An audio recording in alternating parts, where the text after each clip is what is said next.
মিরসরাই চট্টগ্রাম এক আসনের লাখো জনগণের প্রিয়জন আপসহীন দেশ নেত্রী বেগম খালেদা জিয়ার অতি বিশ্বস্ত তারেক রহমানের আস্থাপুষ্ট জননেতা নুরুল আমিন চেয়ারম্যান ভাইকে চট্টগ্রাম এক আসনের এমপি হিসাবে দেখতে চায়।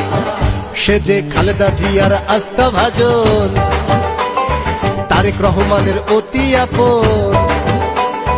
খালেদা জিয়ার আস্থাভাজন, তারেক রহমানের অতি আপন। সে যে মোদের নুরুল আমিন ভাই চেয়ারম্যান, সে যে মোদের নুরুল আমিন চেয়ারম্যান ভাই। কৃষক শ্রমিক জনতার সবার প্রিয় ভাই, ওরে গরিব দুঃখী মানুষের সবার প্রিয় ভাই।